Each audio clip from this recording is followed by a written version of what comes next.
Hi, I'm Chris Nessie from the House of EdTech podcast, a part of the Education Podcast Network, just like the show you're listening to right now. Shows on the network are individually owned and opinions expressed may not reflect others. Find other interesting education podcasts at edupodcastnetwork.com.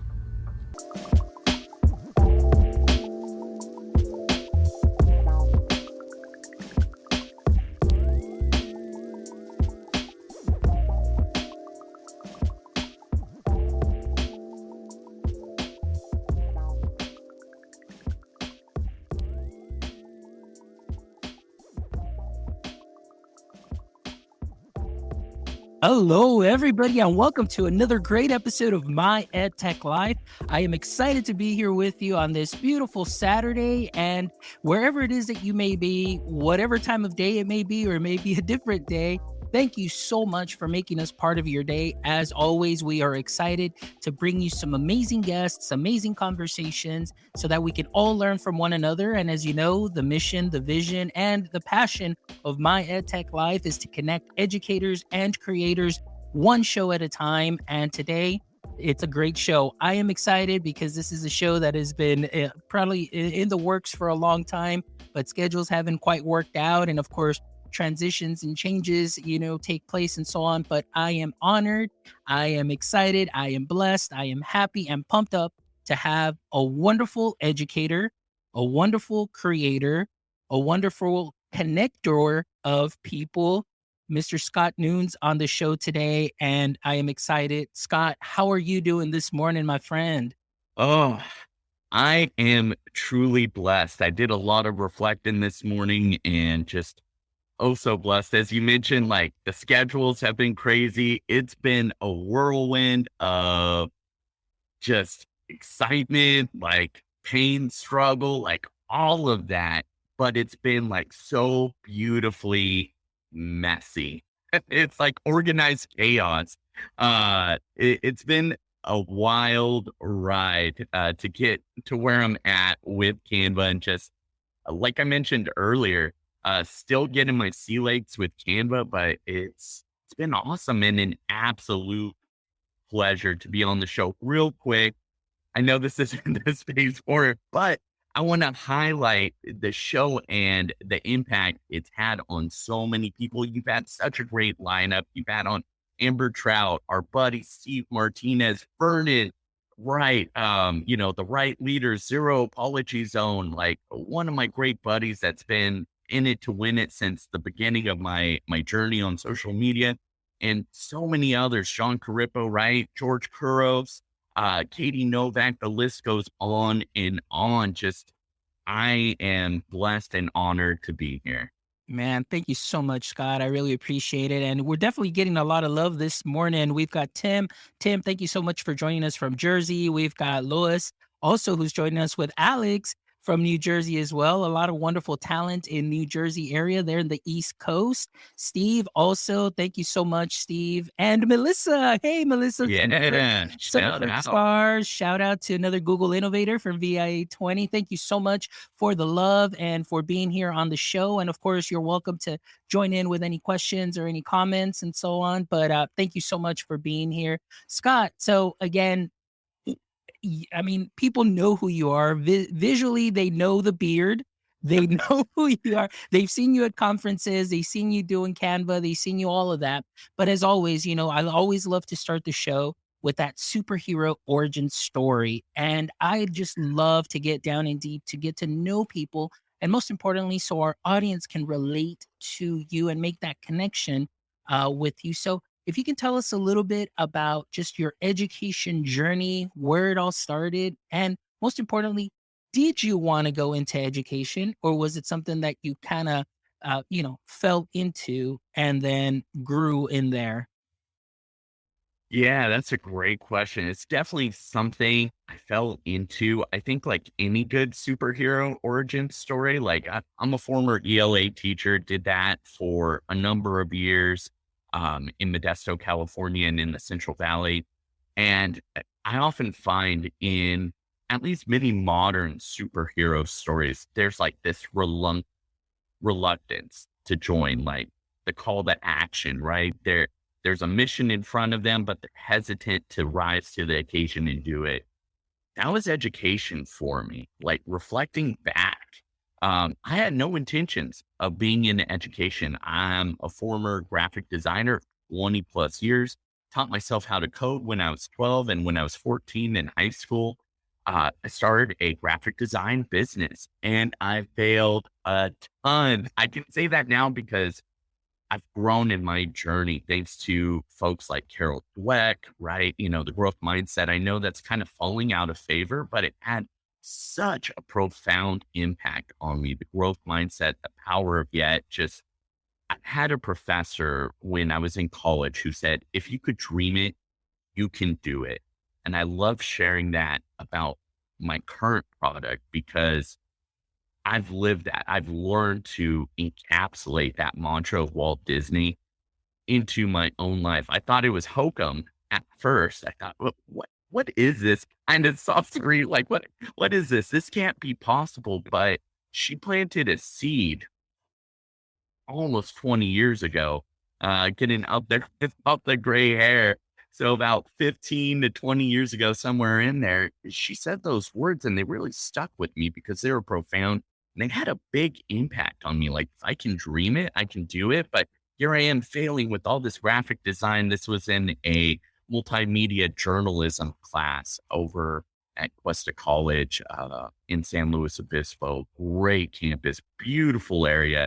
I lived there. I failed with that too. I got into Cal Poly, this great university, and I didn't end up going. I was so busy working and juggling my finances. I failed. I had to put myself through college. Largely, my parents definitely did help out, but I wasn't the type of student that had scholarships.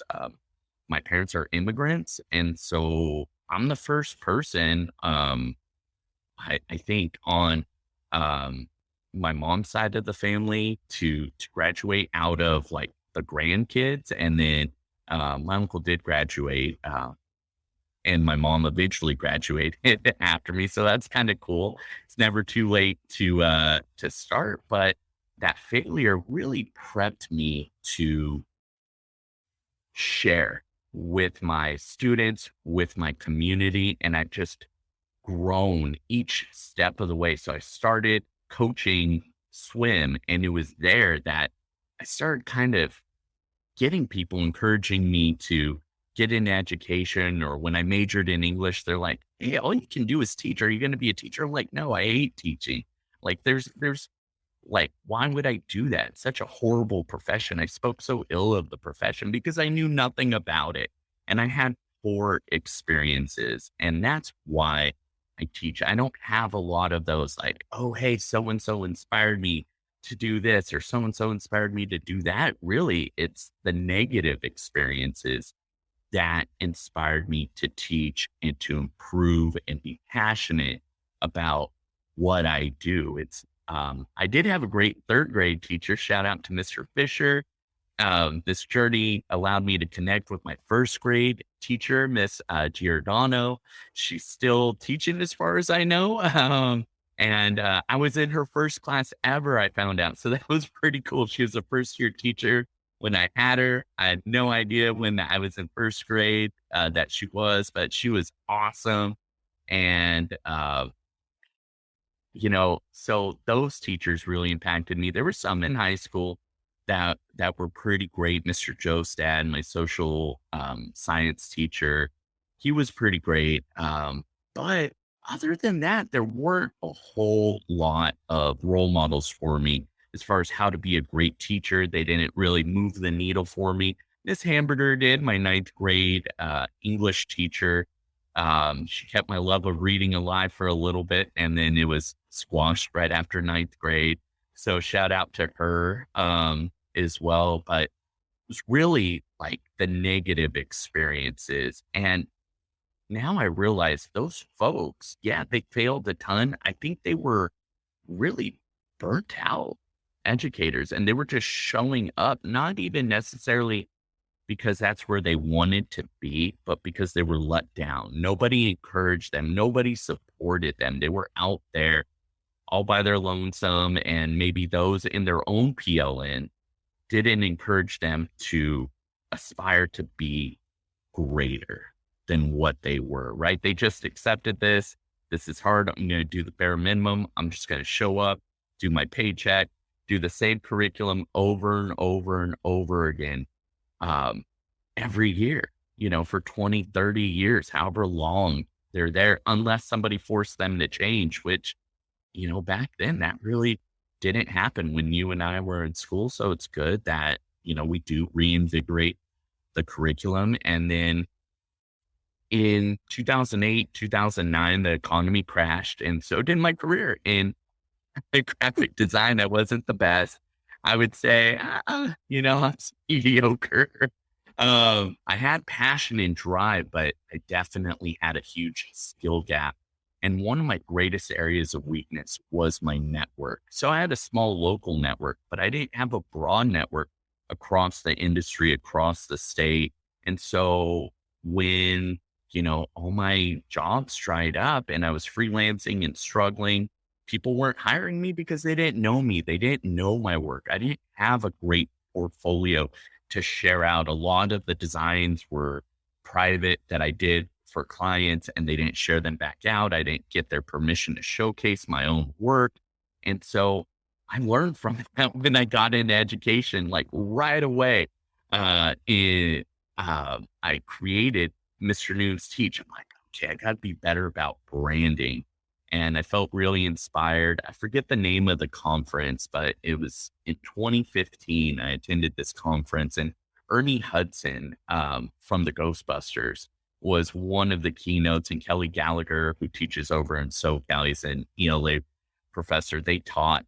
And that was an amazing conference. And his words really stuck with me. He said, you need to be a light. I'm totally paraphrasing it and butchering it. It was very eloquent the way he said it, but I remember that key piece. Like, okay, even on my worst day, like I just need to stay positive and be a light for these students. So I always sought to do that. Of course, we make mistakes, right? And the job is tough, but when the economy tanked, I had to look for something different. I'm like, I'm tired of struggling. I struggled for a few more years. And then as I was coaching on the side, parents kept telling me, hey, you should do this teaching thing. And I kept saying no. And eventually, once the gigs dried up and I was doing other side hustles like selling books on Amazon and eBay for profit, had a good little thing going there, but it was a ton of work and wasn't really worth it per hour. It's like, you know what? What about teaching or nursing? And took courses for both.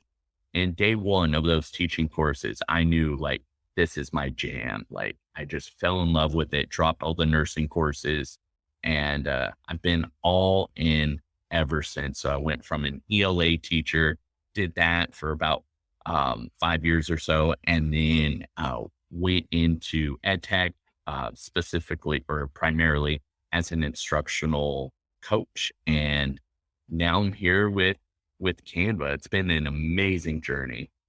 That has been a great journey, Scott, and I really appreciate you sharing that because I mean that goes way deep. And what I love about this is, I mean, a lot of people don't know your story or don't know our stories because I mean we just run into each other shortly or briefly at conferences and things of that sort. But this is amazing, and just hearing your path into education, and most importantly, I really appreciate you opening up to just being honest, also, and letting us know your struggles too during those times of doing graphic design and how things didn't turn out well. But it just seems like all those failures, like my friend Al Kingsley says, were stepping stones to your success, which getting into education, having a passion for helping, that heart that you have, and then moving into ed tech and now going into Canva, it just seems like a really nice, on the outside, it seems like a very nice natural progression. Like, oh wow, like that, like anybody can do that, but they don't hear like those struggles and all that work. They see the polished, refined product right now, like that we see in front of us, but those struggles were there. So thank you so much for sharing that, and I really appreciate that. So going back to teaching, though, I want to go back and just get a little curious because I always like to ask too as well. Yourself now, if you can go back to your first year teacher, what would be the best advice that you can give yourself? Ooh, I think it was advice um, I got and I kind of took, but didn't fully take. Um, just keep it simple. Don't try to do too much.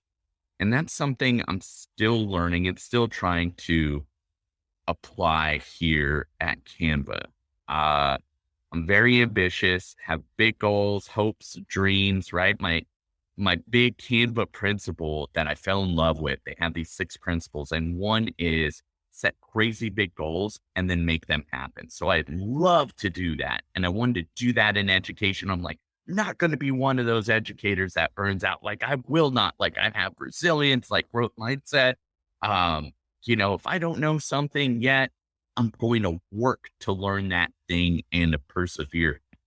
But teaching is very demanding and you have to pace yourself. So I would say for those that may be a little ambitious like me, that want to get out there, know thyself and push yourself, but also stay balanced. It's okay to go slow.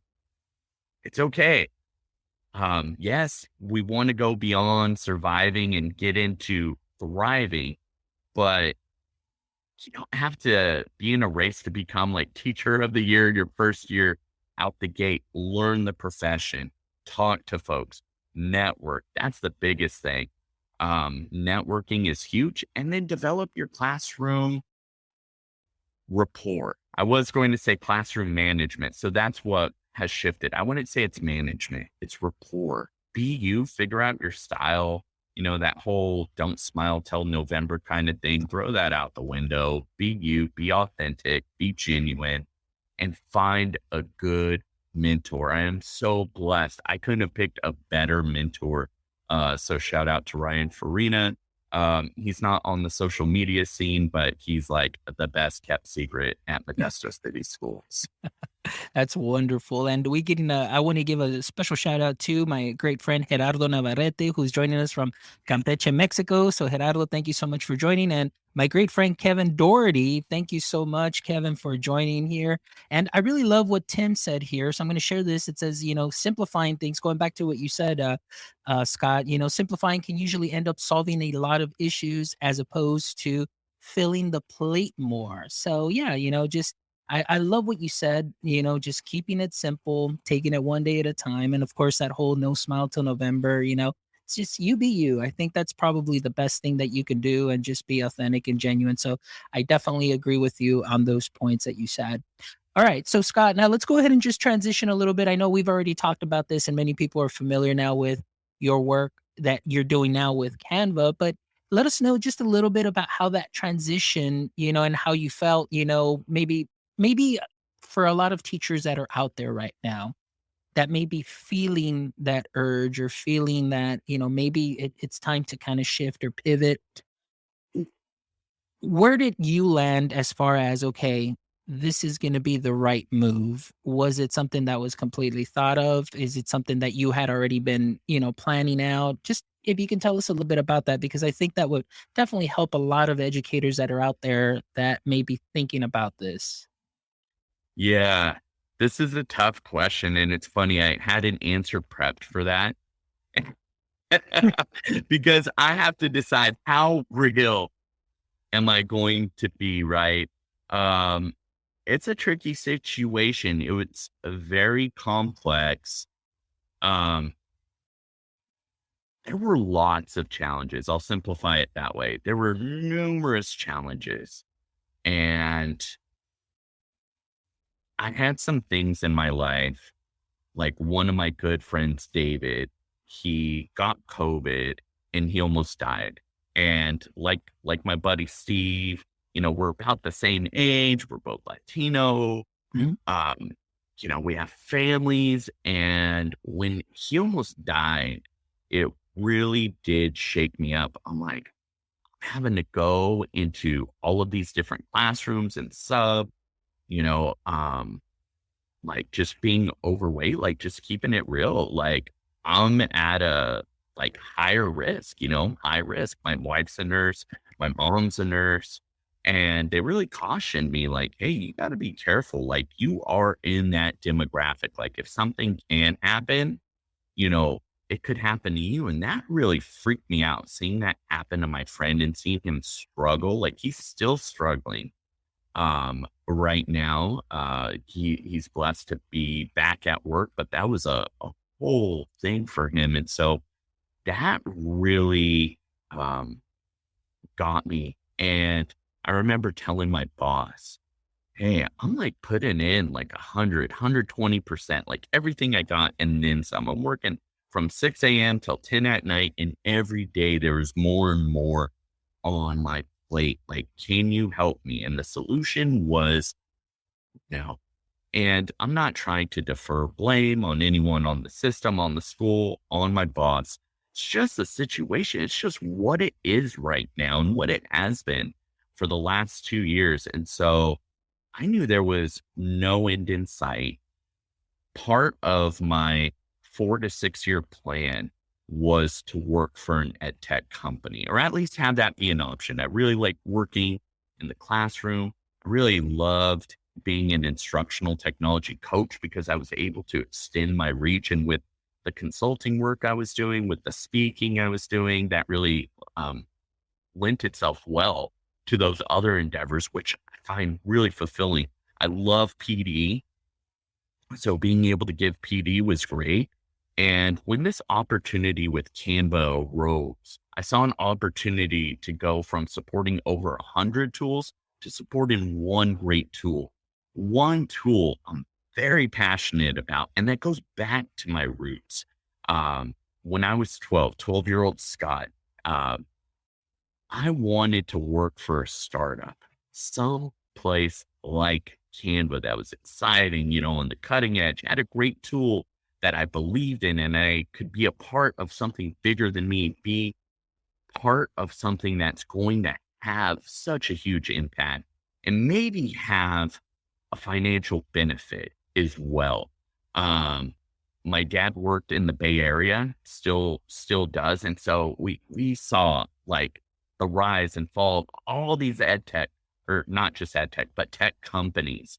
And I fell in love with Canva. I used to be a big fan of another product suite, used it for 20 plus years in my my graphic design career and even in education. But when I saw how simple and intuitive Canva was, and I was challenged to revisit it, I remember our buddy Eric Geis challenged me and was like, okay, all of those things sound great with this other tool that you're using, but when was the last time you jumped into Canva? And I had to admit, it'd been a couple years, and I jumped back in, started actually using it and playing with it, trying to do like a fair comparison.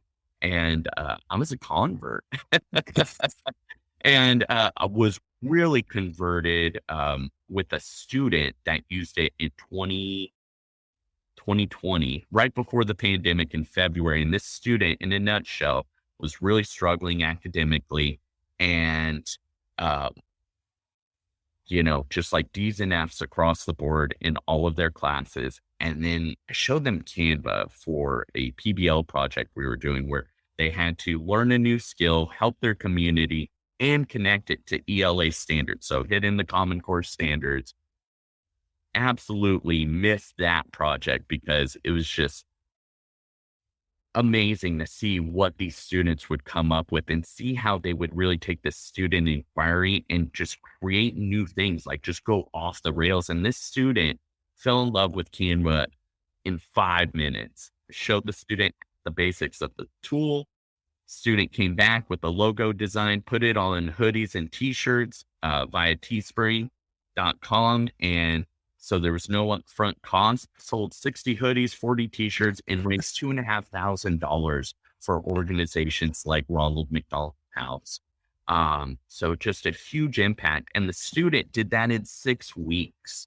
Granted, that's like, the pinnacle, but I'm like, this is possible. Had 12-year-old, 14-year-old Scott had something like this, my skill gap would have been lessened.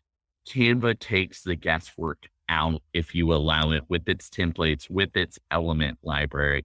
Like, I could do so much. I could empower so many educators with this that I actually took a significant pay cut to come over to Canva because I believe in it so much. Not everything is about money. I like money. I got a bunch of kids, got to pay for, got a mortgage. But it was worth the cost to me to move cross country from California to be stationed in Texas. And I don't regret it. I absolutely love it. It's still hard work. We still go with the ebbs and flows of education, right? There's a huge demand right now. So I can still relate. I jumped into my inbox this morning and took care of things yesterday, and it's already flooded with requests. So it's a good challenge to have. But I love it. I'm able to empower so many educators and to be part of a growing startup. It's like, I'm really living my dream, right? That whole mantra of you can dream it, you can do it. Yeah, it took me 20 plus years to do it, but I always held on to that childhood dream. It was always in the background. And it wasn't until I made it a priority that it actually happened. So I share that. Like, if you want something bad enough, you can have it if you're willing to put the work in and the time. And it doesn't come overnight. This was 6 years that it took me to be able to get here. And it was a lot of late nights, early mornings, missing out on vacations, family things, a lot of out of pocket money going to things like ISTE, all of that, but so worth it to find a place where I belong, can make an impact, and to do what I love, which is to be with teachers, train teachers, and share out great tools.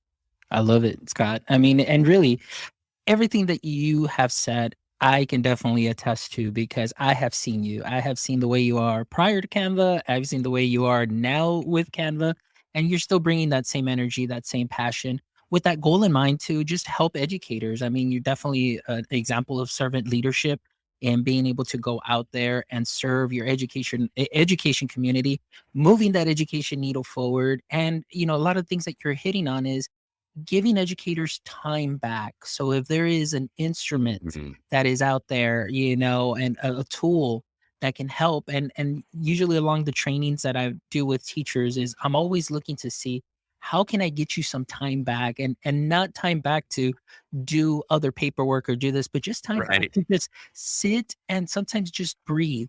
Sit at the end of the day and just breathe and relax and reflect.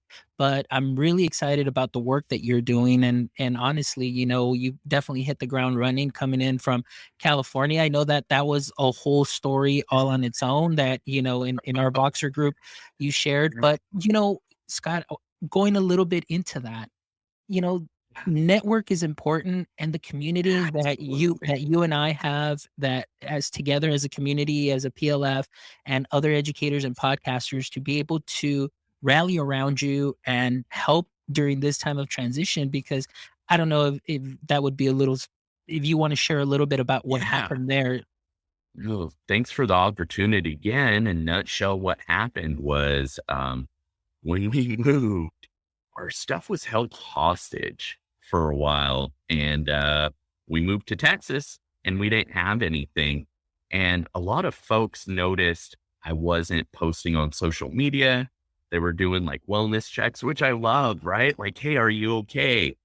Do you need anything? And I started sharing with some folks candidly, like, hey, here's what's going on. We don't have our stuff. Like, we're scrambling. Like, day one, I went out to Costco and bought us all new beds because I didn't want us to sleep on the floor. Like, well, yeah, we could have done that, but I have a bunch of kids. I didn't want that for them. And then we were having to eat out. So the cost, if you eat out for every meal, boy, wow, the costs are astronomical. And I didn't want to stay in a hotel.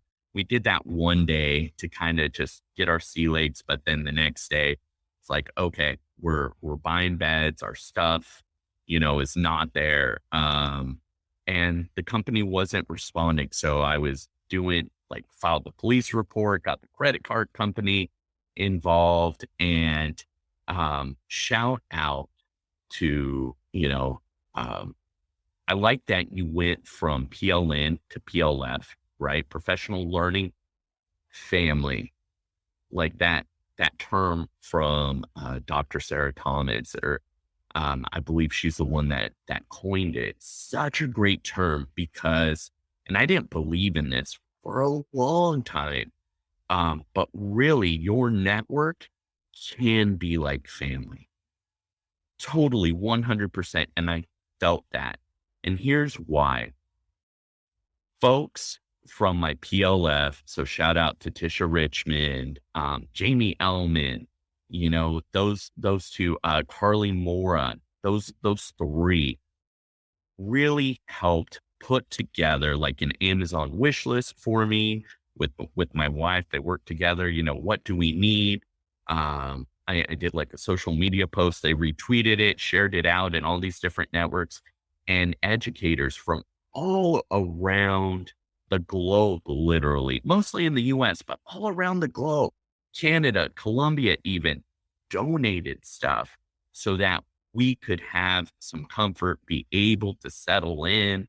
Our good buddy Claudio donated some stuff. Shout out to Erin Kiger and her family. They were absolutely instrumental. Shout out to our friend Jamie Donnelly, who I know you know well. Amazing. Her family just really welcomed in our family, looked after us. So we're forever grateful for that. I mean, Texans, I said it before, I'll say it again. They have huge hearts. Everything is bigger in Texas, as they say. The bugs, right? I got bit by ants this morning. They are no joke. These fire ants over here. My fingers are still burning from smashing them off my leg. And but Texans had huge hearts, and they gave of themselves so much so that we could hit the ground running and work in this new job, being it, away from all of our friends, all of our family. It was amazing. And so definitely develop your network, because you need to have your network established before you need your network. If I needed, that's what I learned. So when the economy tanked, I didn't have that network. I started to build it, but it was too late. Nobody knew me. I was in a time of need. But had I had that bolstered network ahead of time, when I needed it, I could have called on, maybe another graphic designer somewhere, and they could have sent some clients my way, or maybe let me know about some internal job offerings, because there were opportunities. There are opportunities right now, but you have to know how to network, leverage yourself, and showcase your skills. I'm still learning all the time how to do that, and helping others do that as well. So thanks for sharing that out. Our network is just amazing. And I'd be remiss if I didn't admit, I don't think I would have survived this whole ordeal. This could have been a very messy situation. It was by far the hardest thing I've ever done in my life, right after my grandmother died in February. And then a week later, right after the funeral, my wife's grandmother passed. And so then she flew out, and I will share this piece. It was a rough quarter. I was in last place in terms of sales, but, persistence, hard work, tenacity, all those skills we want for our students, and innovation, right? The 4 C's, that allowed me to meet my goals for quarter 1.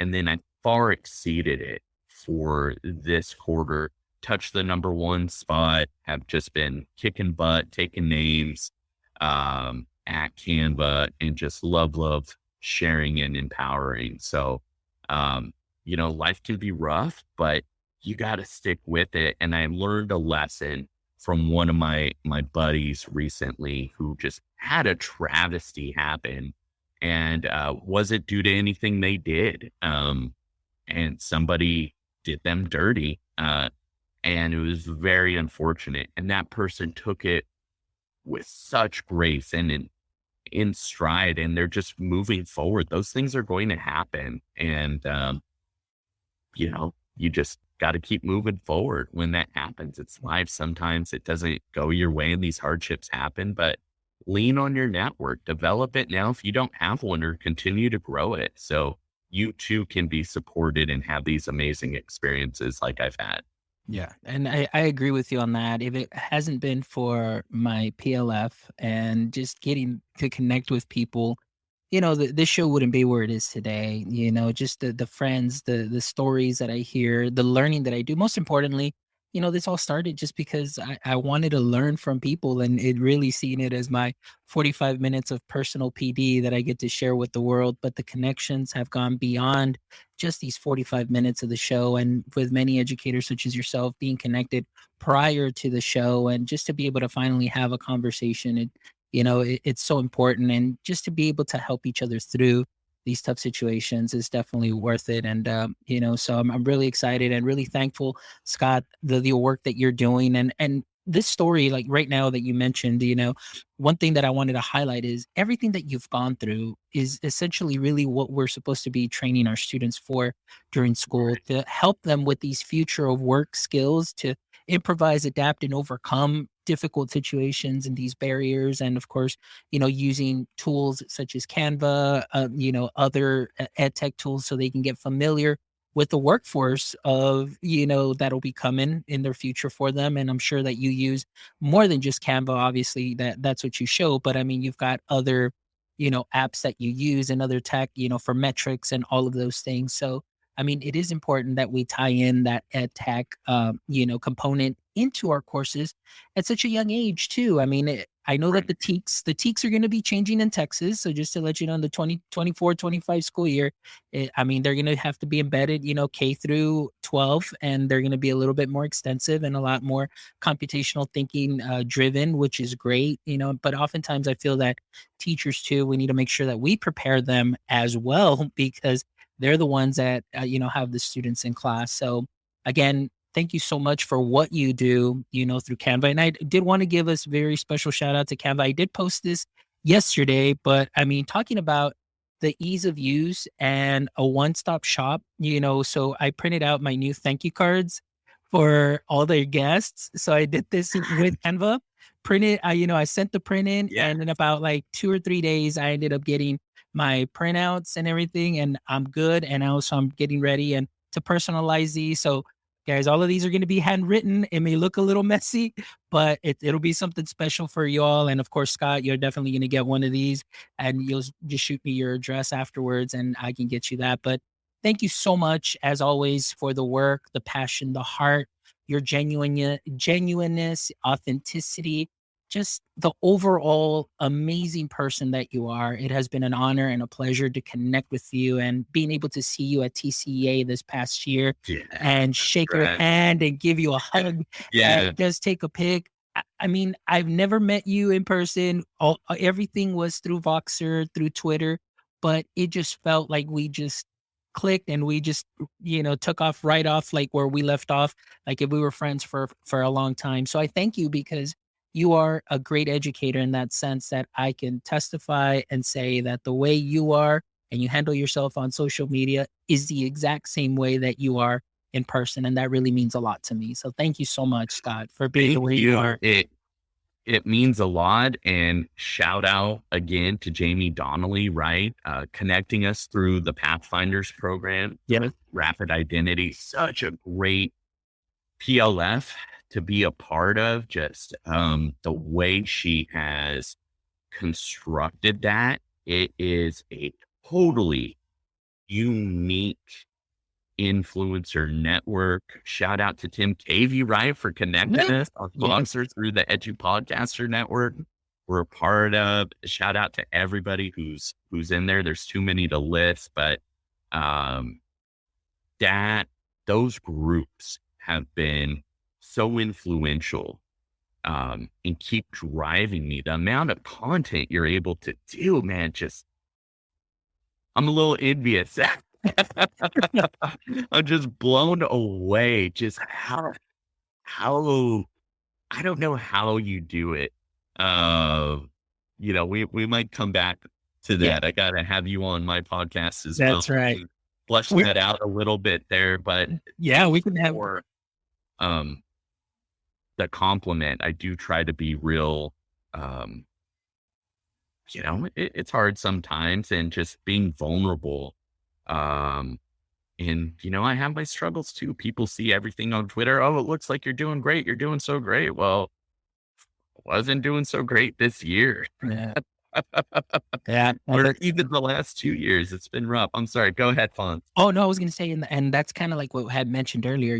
People see that polished, refined product on social media, but they don't realize, the work that goes into it, and like you mentioned, those hardships and those things that come about. But I'm just glad that you are here. You're in Texas, and we love you, Scott. And I'm just glad, like I said, the success that you're having. And as we wrap up the show, because I know that you've got another commitment, so I want to make sure that I honor your time. But this episode really filled my heart with a lot of joy. The fact that I got to speak Likewise. with you and just share out, and like lifelong friends, and that's what we are now. I consider you my lifelong Yeah. friend. So thank you for that. But before we end, Scott, the last three questions that I always love to ask my podcast guests. So let's go ahead and get ready into the 3 question segment with question number 1. In the current state of education, what would you say is your current edu kryptonite? I don't know how this is going to come up. Hopefully it comes off well. It's the fact that I care too much. I care so much about our community and helping people. I coach people on the side for free for right now because I know so many folks are hurting. And some of the key pieces of advice I give are like, kind of where are you? Like if people are towards the end of their career, say just tough it out, right? Our pensions are pretty great. Just tough it out and stick with it. If you have like 5, 10 years to go, you're over the hump. If you can't take it mentally, you know, take a breather, find something before you quit if you can. And again, build your network. So many of our friends are finding jobs. Kyle Nemus, right, just posted he's working for Quizzes. Steve is working for Tammy. Just Manny is working for Edpuzzle. These are great folks. And, that being said, like we also got to just band together and push from wherever we can to get in front of legislators, those that actually have the real power and the funds to bring about effective, positive change. If we can come together as educators on some key principles, we can bring about permanent, positive change. I'm all for doing that in like, I don't know, like a safe manner. I guess I like working through the system and being positive and following the channels that exist, even though they seemingly may not work. I'm confident having talked with some different individuals higher up in the legislative realm. We need to keep knocking on those doors and pushing and having tenacity. Like if we can band together and do that collectively, our hopes and dreams will come true.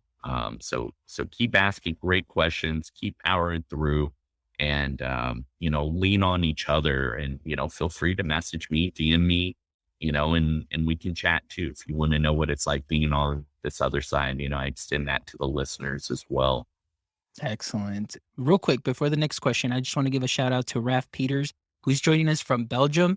He finally made a live show and he's a big fan of the show. So thank you, Raf. I really appreciate you so much. All right, Scott, question number 2. If you can have a billboard with anything on it, what would it be and why? Oh, I thought about this one too. People will ask me things like this, and honestly, I'm such a weak individual. So weak and so blessed that, ideally I would have something about the power of prayer.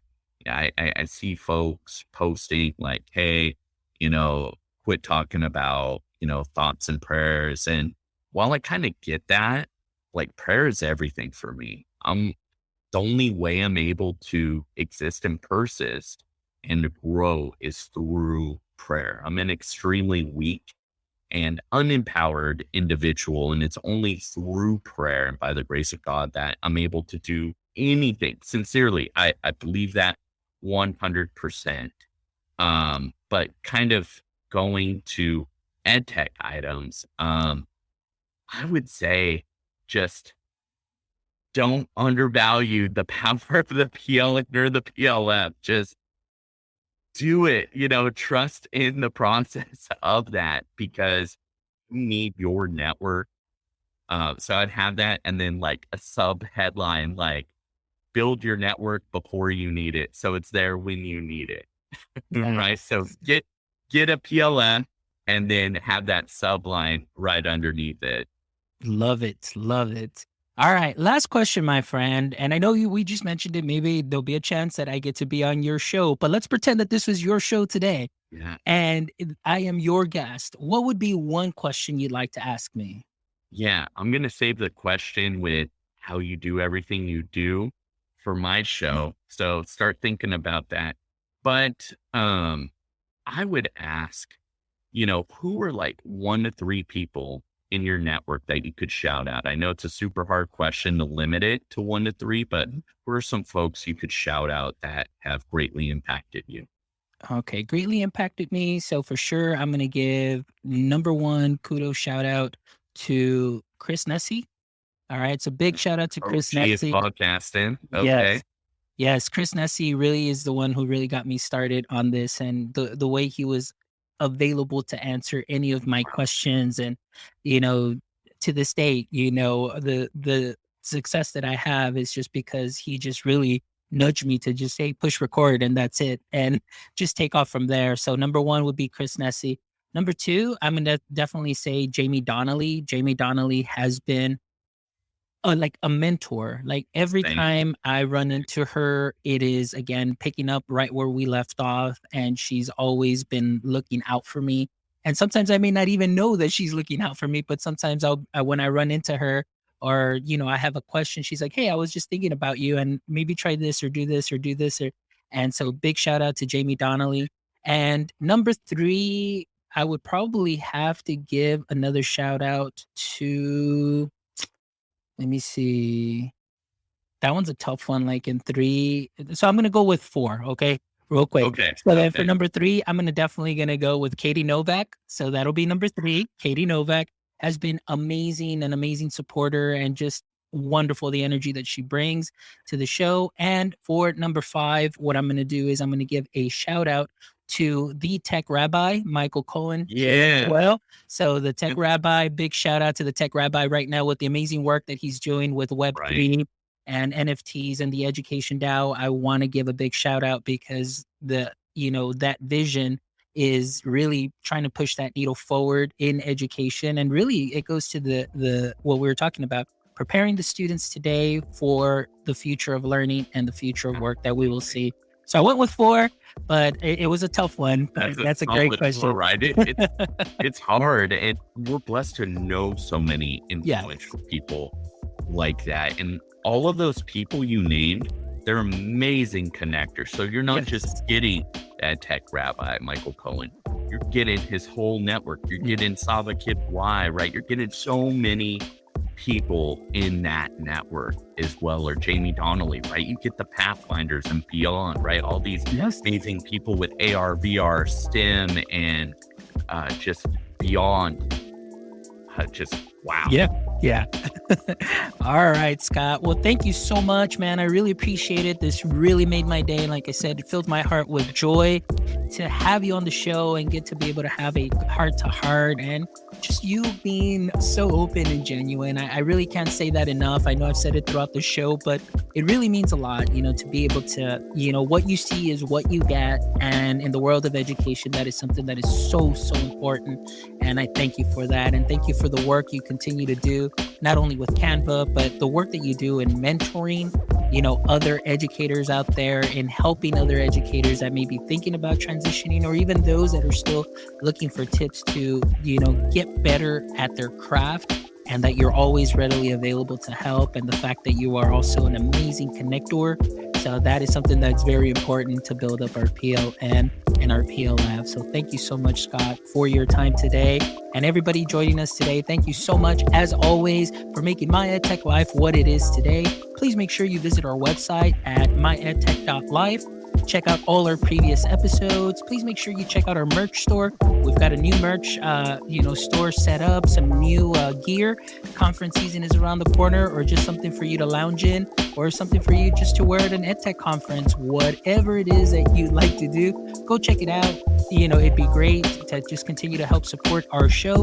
Please make sure you subscribe to our YouTube channel and follow us on all socials, as we will continually be putting out content. And these next 2 weeks, we've got a podcast today, Monday through Thursday. So we've got 8 shows coming up. And like Scott was saying, how do you find time to do what you do?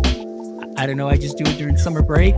So we've got shows all next week, Monday through Thursday, the following week, Monday through Thursday, and then I'll take a week off to enjoy some of my summer vacation. But as always, looking forward to bringing you some amazing content. And as always, my friends, don't forget, until next time, stay techie.